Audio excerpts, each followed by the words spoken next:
When you start overcomplicating things, people don't use it. And so the faster and the easier for people to use something, the quicker that you'll have people seeing the progress. And so if you think about, apps and software, there's something called product adoption where people actually start using the product that you have. And then eventually over time, you start to see brand loyalty where people also are paying you month in, month out. So if we translate that back over to memberships, or if you have a group coaching program, everyone's paying you a monthly fee. And each month you hope that someone will continue. Now, of course, things happen. There's failed rebills or things that happen where people can't continue for, life circumstances. That's completely understandable. You can work things out with that. But the idea is that you want to get people to see progress and results based off of what you're teaching so that people will come back to you again.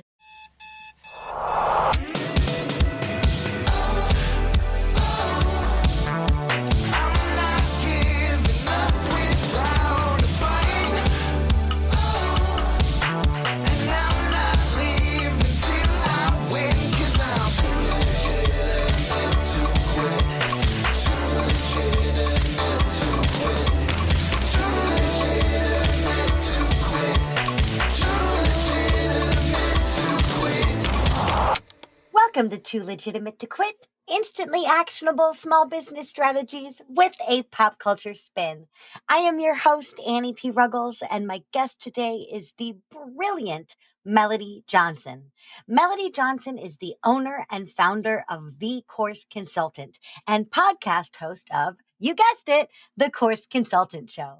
She helps unconventional course creators and early stage B2B SaaS founders increase customer retention and build lifetime customers through powerful learning experiences. Melody Johnson, queen of courses. What the heck do small business owners need to focus on this week? Small business owners need to focus on their entire customer journey from beginning all the way to helping support them grow. So however you are supporting your customers, don't just think about after the sale, think about the whole process beforehand. Thank you. That completes our episode. Everyone go do that thing. No, just kidding. But that is so important because, sales avoidant people who I talk to day in and day out put so much dread on that 1 minute of the air quotes close that they don't think about the after or really much of the before. And I know one of the things I hear all the time from course creators is, how do I know where step one is, right? Like if we Sound of Music it, we could say start at the very beginning, a very good place to start.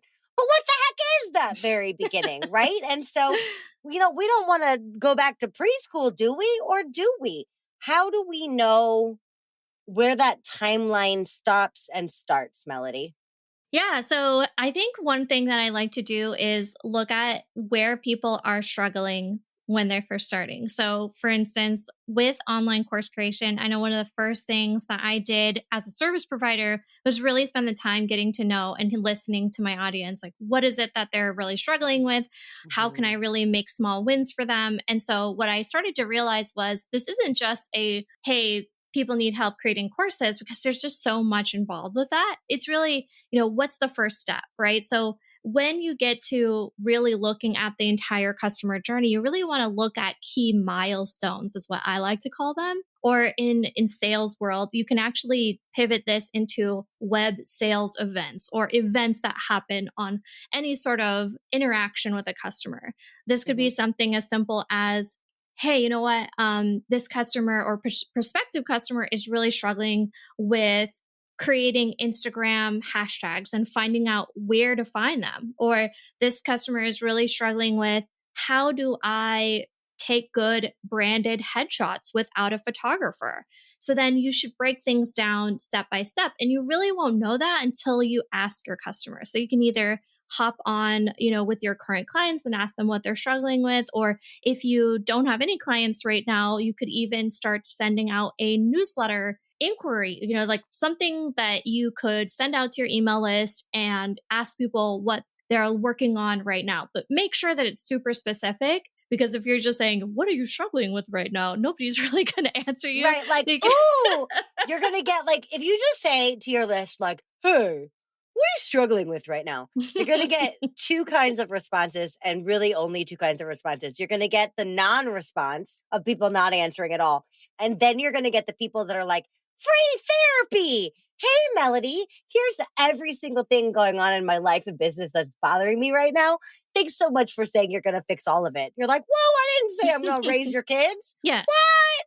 Exactly. And I think that's the whole thing of it is be really, really specific. So, if you want to create a course and you've been hearing from other folks in your Facebook group or on Instagram, in your DMs or in Facebook DMs or in WhatsApp or in your membership or whatever the case, just really be cognizant of what kind of conversations, the questions people are having. And you can question it something like, what kinds of things are you struggling with when it comes to creating a compelling about me page? So Mhm. something could be something as simple as an answer to that. It could be like, I don't know where to start. I feel overwhelmed. So then you can take that copy, whatever the responses are, and you can repurpose that into your copywriting strategy for your sales pages, for your emails, really just for any conversation, because you're really using those questions and concerns that people have to really focus on the solution that you have to offer. And if your solution is truly helping them walk through that step by step, it's really going to one, help people and then also convert. So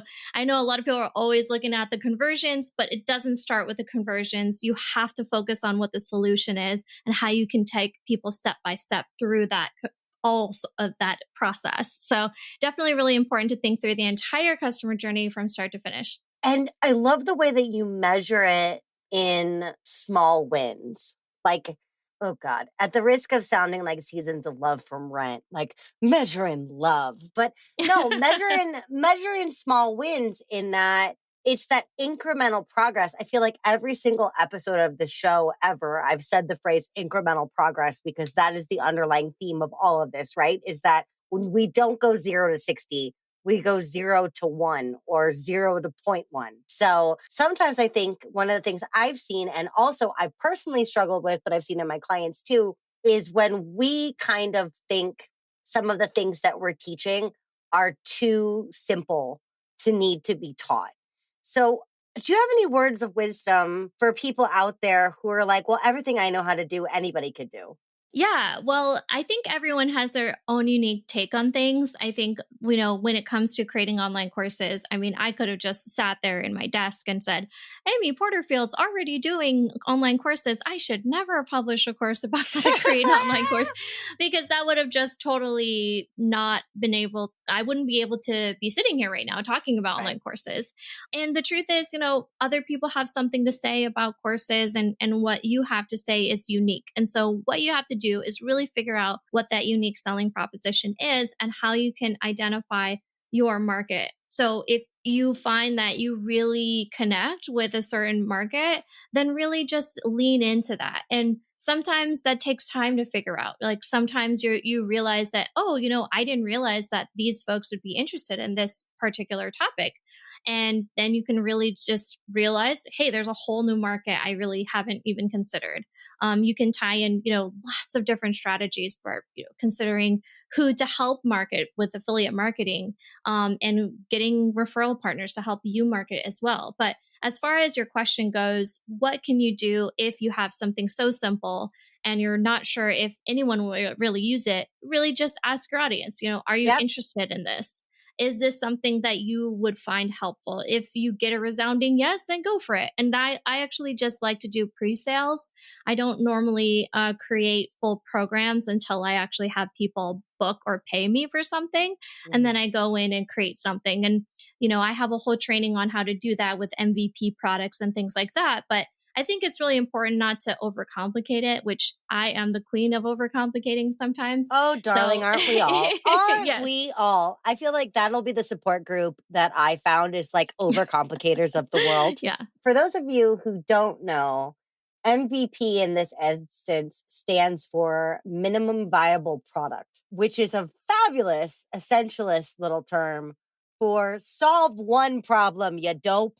Don't try to solve 57 problems at once. And I'm sure everybody can relate to if there was an app on your phone that you super love because it solved one problem really freaking well, and then suddenly they add 9,000 features and they want to start charging for the 9,000 features that you didn't want, that's because somebody took a great MVP and then overcomplicated the shit out of it. Yeah, absolutely. And I think that's the truth is that, when you start overcomplicating things, people don't use it. And so the faster and the easier for people to use something, the quicker that you'll have people seeing the progress.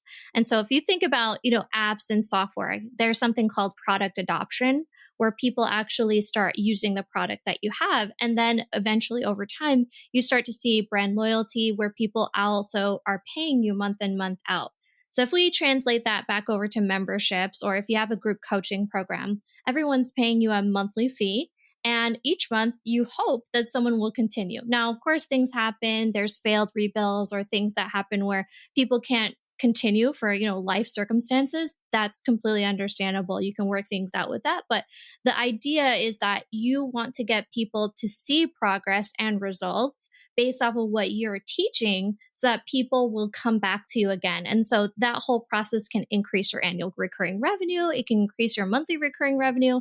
And there's a whole concept of, churn, which is basically Yeah. what happens when people enter in through the beginning of the month and how many people left. And so when you start looking at it that way, you might see that the percentage of drop off when people aren't actually continuing on with you.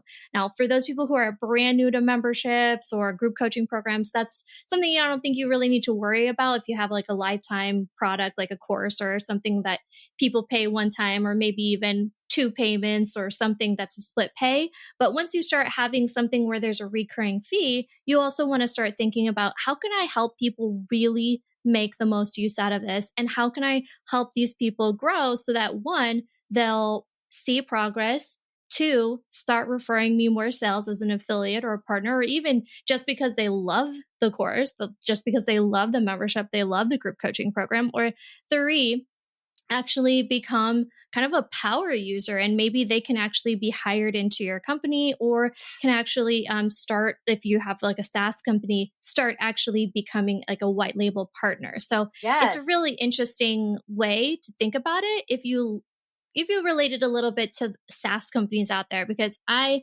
love software. I'm a big tech geek, but I think we really need to focus on where do we help people and what milestones do they need to achieve so that we can get them to the end goal. And focus on that, right? It's about going deep, not going broad. That was one of my favorite moments on the show, was when I got to interview Mike Michalowicz, and he tells this great story about his gardener who also wound up volunteering to fix his roof and blow leaves and do all these other things that are outside his domain because he could do them. But then what happened was it just exhausted that relationship without actually focusing on why the guy was there in the first place, right? And we all have that tendency to want to not only throw in the kitchen sink, we want to be the kitchen sink. We want to have, like, my program is the most complete, unbelievable, gigantic. It's got 97 modules. But to your point that you tucked in there that I think people are just so resistant to, I know I was, is if it's overcomplicated, people won't use it. If it's too big, if it's too much, people won't use it. So Melody, talk to me about that. Why do you think that is? And what do we do? Right.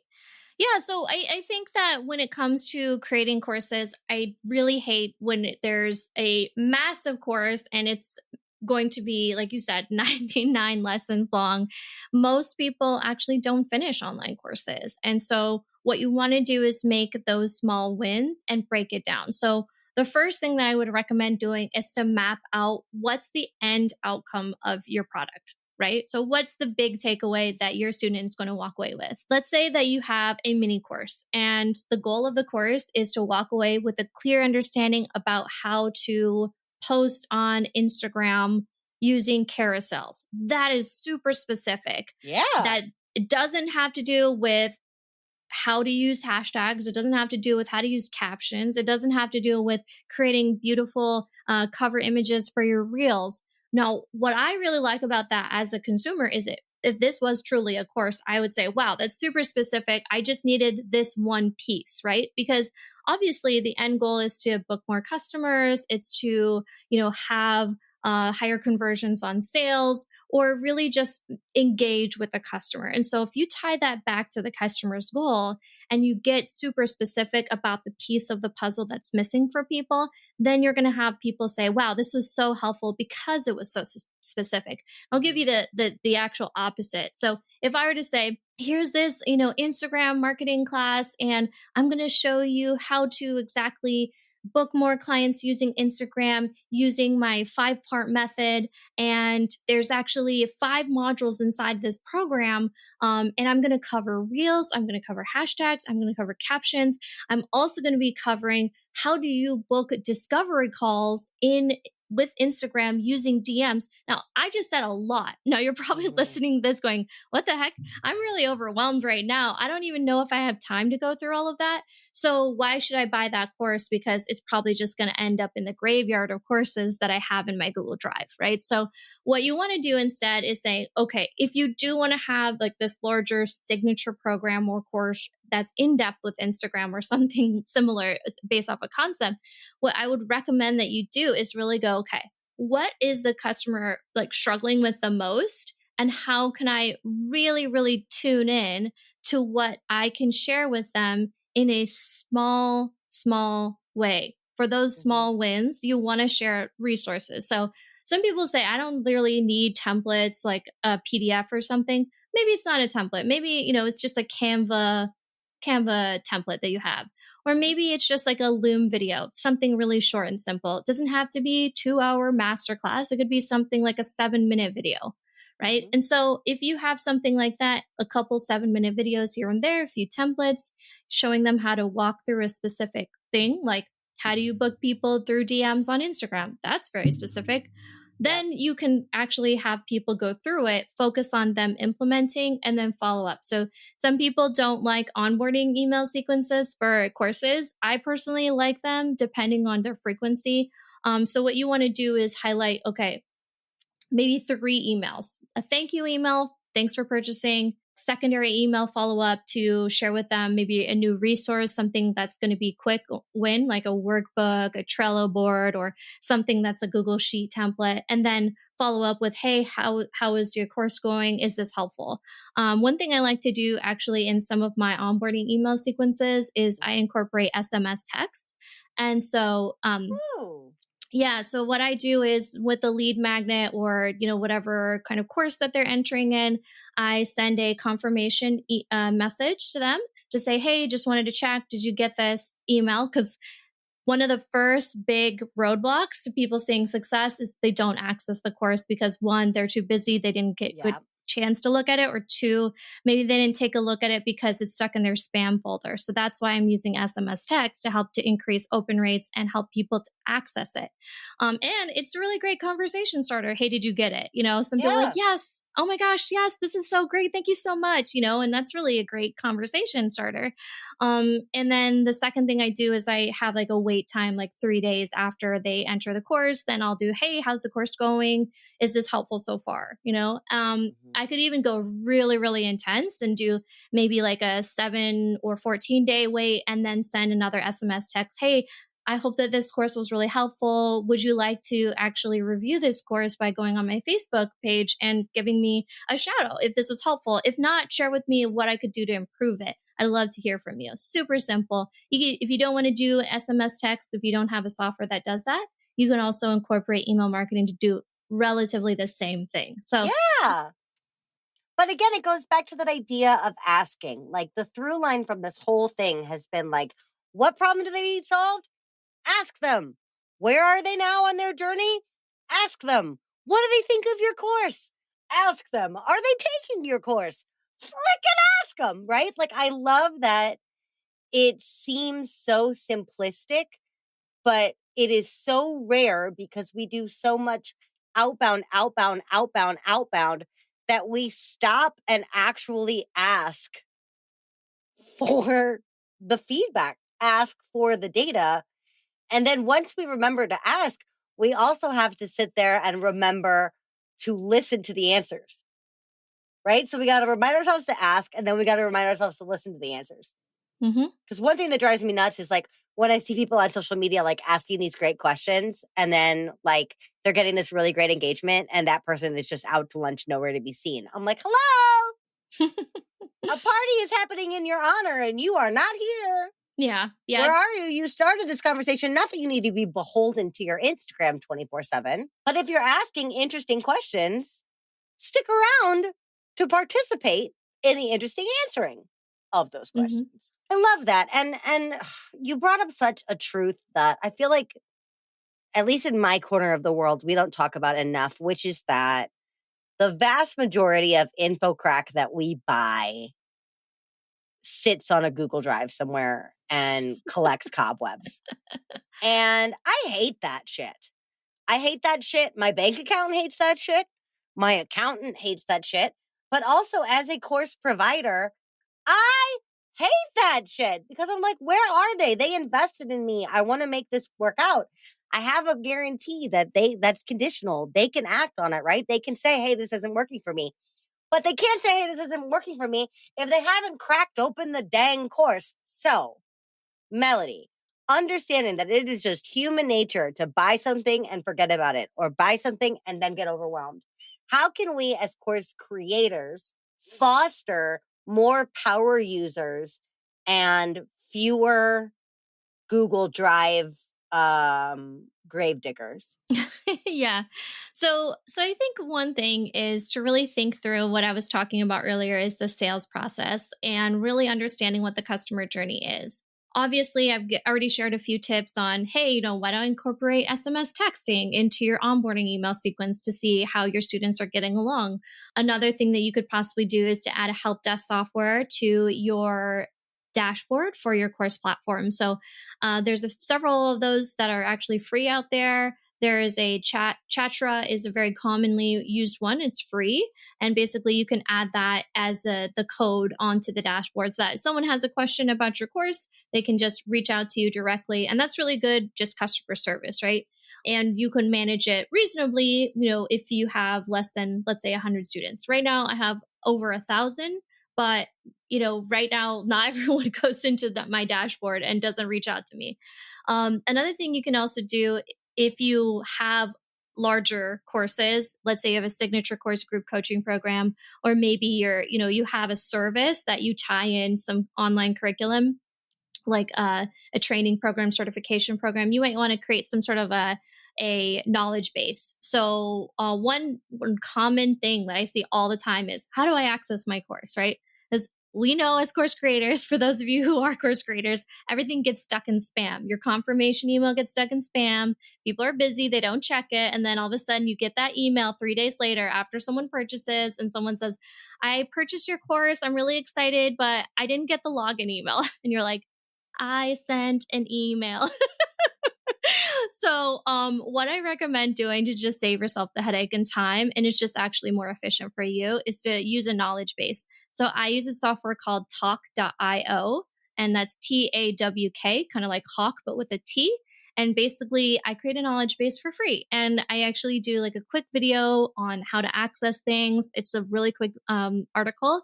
And then I can use that link and send it directly to the customer. I can also have that little chat bot available too, and trigger email messages based off of where customers are. So for instance, if there's specific URL, you can actually pop up a little message that say, hey, do you need help with XYZ? I've even seen some course creators who actually use triggered pop-ups based off of URLs within the course platform. Now that's really, really, more in depth. I don't think that's necessary for someone who's just starting in their online course creation, but maybe if you have a membership or something higher ticket, then you want to consider how you can make things fully more interactive. And again, it's also, a great way to differentiate yourself from other people, because most people aren't doing stuff like triggered pop-ups or knowledge bases. So as long as you really start to have ways for people to have a conversation with you, and you have a way to give them the information, whether through a knowledge base or through a blog article or through a template, you're going to see that people will start to consume your content. So the more that they consume, the more that they take progress, the better you can do for them. And then you can get more testimonials. I also would say another thing that I really like is if you have some sort of bonus material. So, like, let's say that you have 3 modules, right? So you have 3 modules and nobody's going through the lesson. So you're like, okay, I'm going to gamify the crap out of this, right? So maybe when they first log in after the first 2 lessons, you actually set up rewards. Member Vault allows you to set up rewards or points. You can also do it if they unlock a certain lesson, then they get bonus content or material. Again, like I said, not very needed if you have like a mini course or something like that. This was more like higher level stuff like group coaching programs, memberships, things like that. So it's really, really awesome to see what technology can do. And a lot of platforms, regardless of which platform you use, are already using some of these gamification strategies.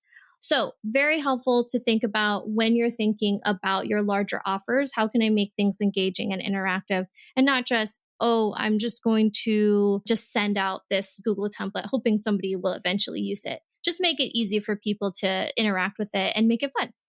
All of these things we're talking about, like the chatbots and the accessibility and the gamification and all these things, people may go, well, you just told us not to overcomplicate things. Yes, we did. What we're saying now is if you don't overcomplicate your program, you can double down on making sure people get the small win that you promised them through the facilitation of these other things because you have space for that now. Right. So it is still essentialist to say, I'm going to do this, this, and this to make sure that that road is paved for my client. And I think that's so cool. I have never heard gamification positioned in that way to be like, yeah, it's a really good way to keep them going. I always just thought it was an enhancement, but you're right. It is a driver. Yeah. So, like, I think, if you think about why do we like using products or software, right? Mhm. As me being a techie, this is the way I'm relating to it. So, why do I like using software? Well, one, is it super fast and efficient? Is it helping me accomplish a goal that's tying back to the larger, bigger picture of my business? If the answer Mhm. is yes, I'm going to keep going back to it. I'll give you an example that's not business related. So, my husband actually is studying Spanish and he studies on this app called Duolingo, which is very commonly known Mhm. for studying languages, right? So he is addicted to this. Like literally every single night, he logs into his app for Duolingo and then it sends reminders whenever he doesn't log in, when he hasn't finished his lessons. When it does finish lessons, there's this little confetti and, check marks and pop Yay. ups, right? Like, so it's like, oh my gosh, it's sending your brain all these like happy thoughts, like, yes, like, immediate gratification, right? So as a course creator, maybe you don't have an app, maybe you don't have, fancy $1 million to spend on all this fancy stuff, but you can Mhm. still, create something that's engaging so that people want to return. What is going to drive sales is also helping people see that what they have purchased from you already is getting them the results that they want tied back to their larger goal. So if you're like, hey, why does this even matter? This doesn't have to do with sales. Well, actually, it does because what you're doing is really reinforcing the value of what you have to share. And if people see that, they can actually, when they hit that next sales page or they go on that next discovery call or they hop on that next webinar, they're already convinced. I know that what you say is going to be helpful. Therefore, I am more likely to purchase from you. So there's like a whole, statistic that new customers are actually 5 to 25 times more expensive than Mhm. existing customers or past customers. And so if you think about your customer acquisition cost, somebody who's brand new to you, a cold lead or whatever it is, you're going on Facebook, maybe you're organic, or maybe you're doing ads like Pinterest or whatever it is that you're doing. Those costs over time, they do cost money. I'm not saying like you shouldn't market to cold at all. What I am saying is if you think about it, it actually will help your long term growth to keep those customers going. Heck yeah. Especially because of the way that you said before, like you don't have to talk about hashtags and reels and this and that all in one program. You can keep the same customers. You can foster the lifetime value of one client by saying, now that you've conquered hashtags, it's time for reels. Now that you've conquered Reels, it's time for TikTok, right? Whatever it may be, there's an evolution there too, which all goes back to what you said at the very beginning, which is their journey before, during, after, and beyond. I freaking love it. Now, speaking of the beyond, Melody, what the heck does any of this have to do with Star Trek? Yes, I am a big Star Trek nerd. I've grown up watching Star Trek. I am seriously addicted to it. So I think that when it comes to exploring and navigating the online business space, you want to take your customer on a journey, right? So you want to take them to the beyond. So if we're thinking about, we're thinking about TNG, the next generation. We have Picard. He's out there looking out into the vast starry sky and the galaxy, right? So you're here on the bridge and you're charting your customers on this journey. And you, as the captain, need to lead your ship so that everyone on the crew and everyone on board is going to reach some sort of new discovery, a new destination, right? So you, as the captain, you're still navigating the ship, you're still figuring things out. That's absolutely okay. But when it comes to the choices that you're making on your sales pages and what your customers need, what you want to do is just have a way that's charted, and you want to really just outline it for people, right? So like, how do you get someone from, Earth all the way to Venus? Well, you chart a path. So Yep. um and I think that when it comes to Star Trek, like I said, I am like a really big fan. You really want to have fun with it, right? So like I think it's not always about trying to convert every sale with like hard sales. You can have fun too. You can, make friends, you can share about things. And, there's so many things that have to do with exploration and discovery. Like sometimes you don't even know that a customer needs something until you hear from them. Sometimes you don't know that you're doing something really well until someone tells you, wow, that lesson that you did on XYZ, that was really incredible. So share that win, share about all these little wins that your audience is doing, and your audience will love you for it. And it's going to be a fun ride. Yeah. Ooh. So talk to me more about being the captain. If we look at it as like, if we're on the bridge and we're looking at ourselves as the captain, just extend that metaphor for me. I know there's more there. What's going on? Just go nerd on with your Trekkie self. Come on, let it out. Yeah. So I think, like, as the captain, you have to make decisions for your business. And as the captain, you also will have bumpy rides. So if we go back to one of my favorite Star Trek shows specifically is Voyager. So there's a character called Captain Janeway, who is one of the first female captains in Star Trek universe. And Janeway and her crew gets thrown into the Delta Quadrant, and the Delta Quadrant is completely uncharted territory. So, sometimes your trip might be smooth. You know exactly what the mission is. You know exactly how to help your customers. You know exactly what you're supposed to do. Like you're Jean-Luc Picard. You're just awesome, and you know what you're doing because you've had so many years. But sometimes you might be more like Janeway, who gets thrust into this new, Delta Quadrant, and you have no idea what the heck is going on. Maybe you're Yeah. doing a new product. Maybe you're charting a new, pivot in your business. And so you as a captain are going to be faced with a lot of decisions. And what is really important is to really lean in to what your crew can support you with. So who's your crew? So you can look at your crew as, hey, your affiliate partners, they can help you out. Maybe they have a little tidbit of knowledge that you can learn and glean from. Maybe you can make some money on the side, promoting somebody else's stuff. Maybe, another person on your crew might be like, hey, I'm going to hire somebody from this other starship. I'm going to bring them in. Like, let me just give you an example. So Janeway actually meets a gentleman named Tuvok. No, not Tuvok. Sorry. Neelix.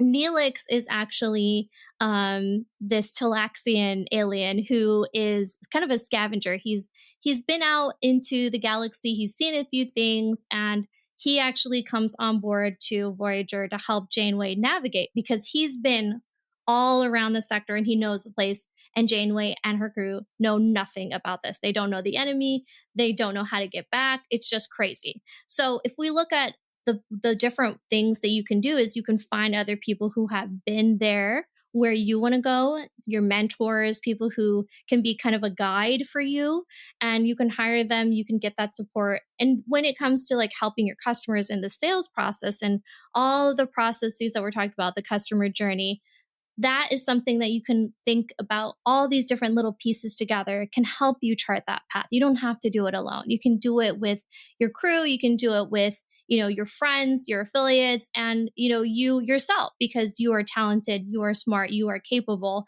and you have what it takes. We just need to find the path to help you reach success and also help your customers reach success too. So there's so many resources and tools that are out there that can help you, and take the time to really just map out what that looks like for you. And sometimes you just need help, and that's fine too. So Yeah. yeah. Especially because, we're talking about staying in your lane and solving one clear problem, right? Providing that MVP.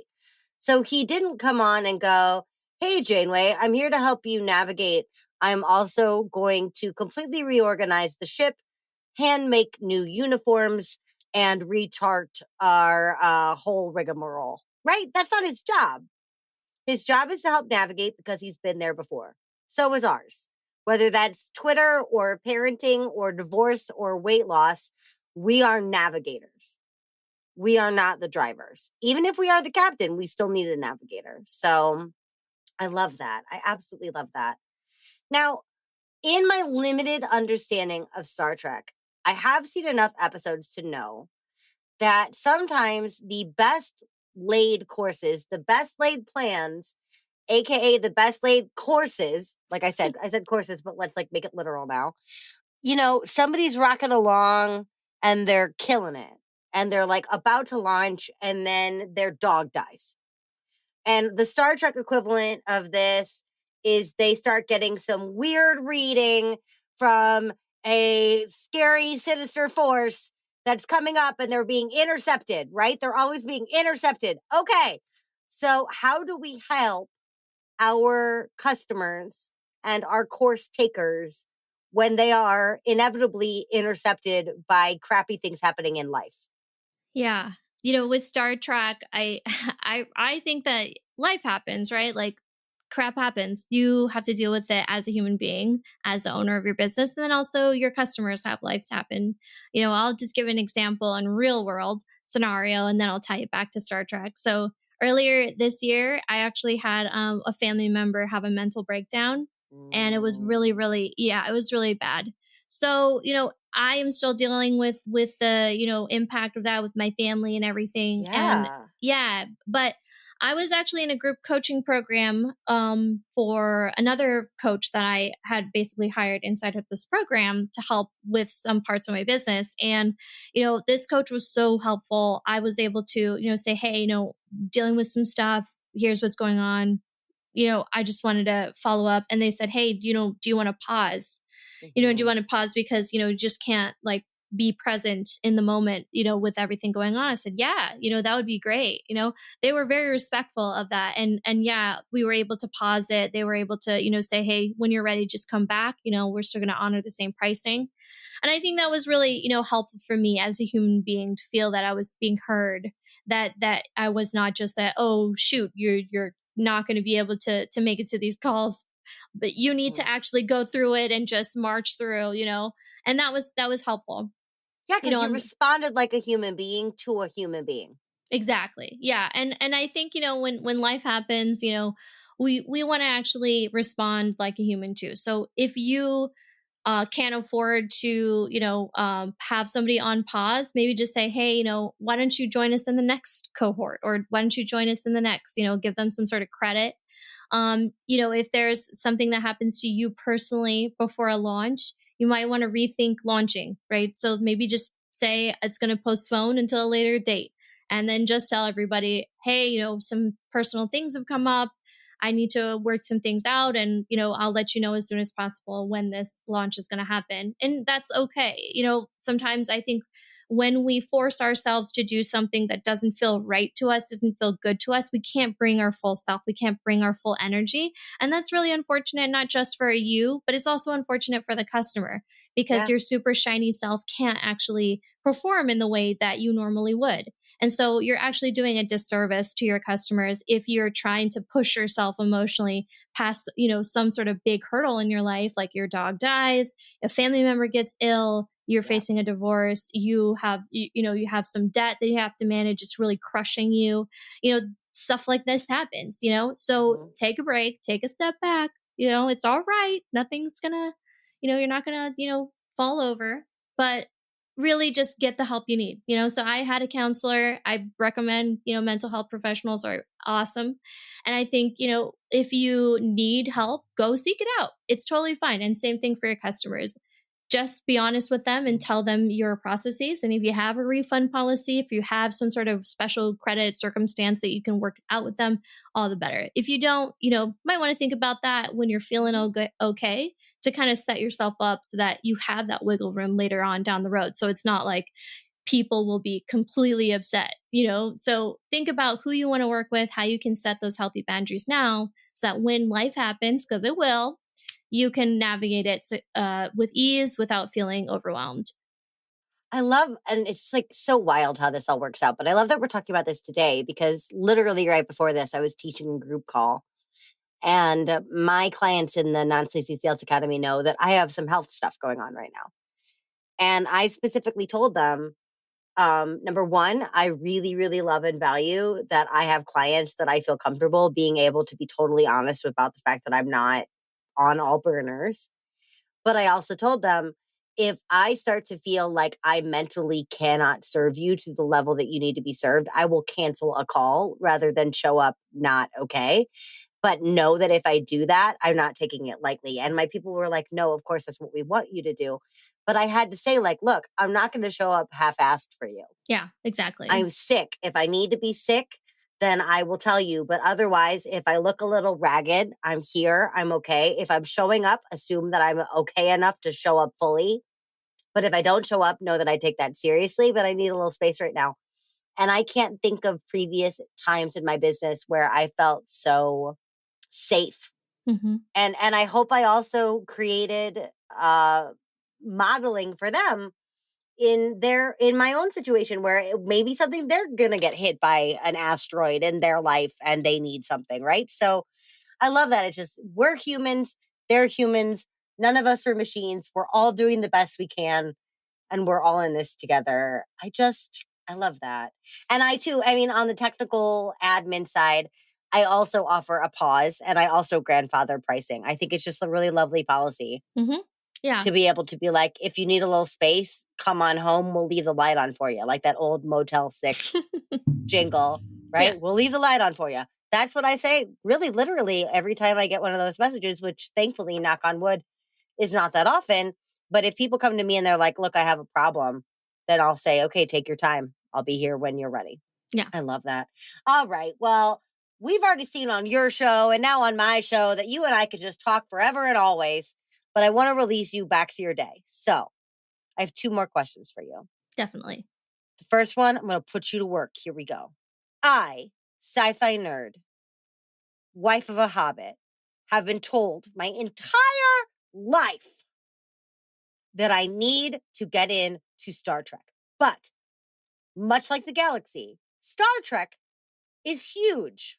There's all of these different branches, generations, all of this, everything. So, Melody, I have tasked you, Queen of Courses, to write me a crash course introduction to Star Trek. You now have this job. You have to write this Star Trek course. What is the first step that you take toward making my introduction to Star Trek 101 course a reality? What's the first step you're going to take? I think I would introduce the characters to you and in the body. For example, there's so many different, like you said, generations. But if we look at it in a whole for the history, we look at here's these people over here, and here's why they're important, and here's these people over here, and here's why these people are important. And then everything in the generations and the Star Treks in the universe of Star Treks then starts making sense afterwards. So, I also have watched Star Wars, and it's one of those things that's really, you have to watch this first, and then you Yeah. have to watch this, and then you have to. The great thing I like about Star Trek is very episodic. So you can go in and, yeah, there's some backstory and stuff, but you can just watch it and go, oh, okay, I can follow along, because beginning of the episode, there's a thing that happens. At the end of the episode, that thing is resolved. Whereas a lot of these newer sci-fi stuff, it's very much like you have to watch episode 0. And then now if you're on 15, it's like, I'm so behind, like with Yeah. Battlestar Galactica. So, that's the beauty of Star Trek. Just watch an episode and you're like, I kind of get what's happening. Like, I don't get the whole thing, but I get most of it. So yeah, I would say. I love it. You're starting with context and character. Exactly. Yes, exactly. That's what I would start with. All right, everybody. Now look at your own courses and see, are you adequately starting with context and character? Melody, I love this. So for anybody out there sitting who doesn't have a course, or has a course and hates it, or has a course, loves it, but thinks that it's being underutilized, how the heck do listeners come into your world and start a conversation with you? Yeah. So you can just head over to my website at thecourseconsultant.com. And that's a great way to connect up with me. There's a little chat bubble there. You can ask me a question if you have any questions. Plenty of blog post episodes and things like that you can access on demand as well. And then I have a Facebook group. It's called Inspired Courses, and you can check it out. It's a really fun way for me to connect up with people. I do occasionally do some Facebook Lives in there. And if there's any questions, I am happy to help. That's fantastic. All right. You heard it, listeners. There's a free Facebook group, and also the website is thecourseconsultant.com. Melody Johnson, it has been an unbelievable delight having you here today. Thank you for sharing your beautiful brain and overwhelming trekkiness with us. Absolutely. Thanks so much for having me. Oh, heck yeah. Everybody else, I will be back in just a second with my final thought and your homework for the week.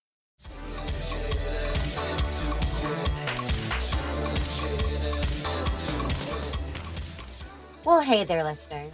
So many problems to solve, so many clients to solve them with. Where the heck do we start? Well, we spend so much freaking time trying to attract new people. Outbound marketing, outbound marketing, outbound marketing, outbound, outbound, outbound. Shout in the void, do it again. And what I've noticed in the midst of all this is a terrible and fully accidental trend, which is that we tend to prioritize and favor these new folks over the people who have already invested in us, maybe even over the people who are actually out pounding the pavement, evangelizing your business for you for free. And it's easy to get revved up by the dopamine hits of new subscribers, new opt-ins, new registrations, new leads. But those people start way, way back at the square one of you.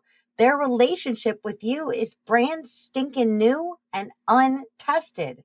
Remember, you still have other eyes on you, and those eyes have expectations and possibly limited patience. Your homework this week is to practice one of my all-time favorite sales techniques, exemplary customer service. Love the ones you're with, baby. As Melody suggested, plot their journey out. What problems did they solve yesterday, and what are they eager to solve tomorrow? What part of the process seems to be clunkiest for them? Where could they use a little extra encouragement or a well-timed bonus? Chart their needs and then overlay the timeline of your own hand-holding, like one-on-one appointments, follow-ups, group calls, curriculum drops. That way, you'll maximize your impact without overextending yourself. And then, once you've thoroughly dazzled the folks who already love you once again and find it feels every bit as good as the last time, don't forget to ask for a testimonial.